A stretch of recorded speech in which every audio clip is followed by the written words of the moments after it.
Hi my YouTube family. तर आज आपण बनवणार आहोत फोडणीच्या शेवया.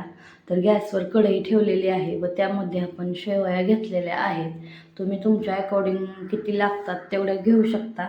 मी इथे 5 ते 6 माणसाच्या घेतलेल्या आहेत. या सकाळ सकाळ झटपट बनतात. तर आपण आता फोडणीची तयारी करूया. तर आपण यासाठी जिरे मोहरी टाकणार आहोत. या अगदी सकाळ सकाळ घाई असेल तर झटपट बनवून तयार होतात. या नाश्त्यासाठी उत्तम आहेत. तुम्ही एकदा नक्की ट्राय करा. तर आता हे कढईमध्ये आपण जिरे मोहरी टाकलेलं आहे. जेव्हा ती तडतड तडतड करेल तेव्हा आपण पुढे त्यामध्ये मी 5 ते 6 लसणाच्या कुड्या खुडून घेतलेल्या होत्या त्या यामध्ये घालणार आहोत. व लसूण असा लालसर असा झाला की त्यामध्ये एक बारीक चिरलेला कांदा आपण घालणार आहोत. तुम्ही पाहू शकता. आता हा कांदा असा लालसर गोल्डन झाल्यानंतर आपण यामध्ये थोडंसं तिखट घालणार आहोत. एक 1.5 चमचा काळं तिखट घरचं बनवलेलं आहे ते आपण यामध्ये घालणार आहोत. कोणी कोणी हिरव्या मिरचीच्याही शेवया बनवतो मिरचीचे तुकडे घालून, पण आमच्या इथे काळ्या तिखटाच्याच आवडतात सगळ्यांना. तर आता यामध्ये आपण एक अर्धी वाटी रवाळा केलेलं असं शेंगदाण्याचं कूट घालणार आहोत. पाण्यात कूट का घालायचं नाही, तर ते पाण्यात घातल्यावर असा शेंगदाणा असा भिजट असा लागतो कूट. तर या मसाल्यामध्ये आपण ते जर टाकलं आणि परतलं तर ते असं कुरकुरीत असं लागतं.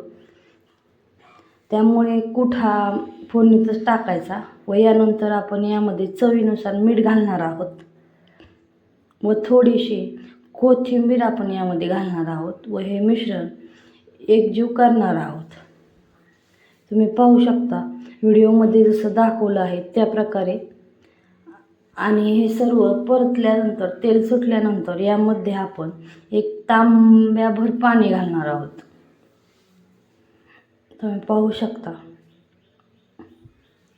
आमच्या इथं या शेवया सर्वांना खूप आवडतात. मी तर सकाळी वेळ नसेल तर झटपट होणाऱ्या अशा शेवयाच बनवत असते. तर यामध्ये आता आपण वरून थोडीशी कोथिंबीर घालणार आहोत आणि याला उकळी फुटेपर्यंत ठेवणार आहोत. तुम्ही पाहू शकता आता याला उकळी फुटलेली आहे. तर आता आपण यामध्ये शेवया घालणार आहोत. शेवया उकळी फुटल्यावरच घालायच्या, नाहीतर त्या अशा वलसर होतात, अशा मोकळ्या होत नाहीत.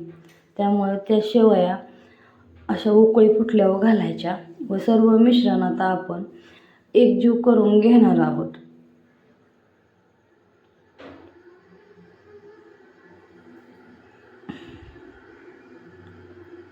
तुम्ही पाहू शकता. तर आता हे मिश्रण आपण एकजीव केलेलं आहे. तर आता यावर आपण झाकण ठेवणार आहोत अगदी 5 मिनटं व यानंतर आता आपल्या शेवया तयार आहेत. तुम्ही पाहू शकता अशा शेवया झटपट बनवून तयार होतात व आपण यावर लिंबू टाकून खाऊ शकतो व याबरोबर पापड जर घेतला तळून तर अप्रतिम लागतो. तुम्ही ही रेसिपी एकदा नक्की ट्राय करा. संयमला तर खूप आवडतात. तुम्ही त्याची प्रतिक्रिया बघू शकता. त्याला तर खूप आवडले आहेत. तुम्हाला कशा वाटल्या कमेंटमध्ये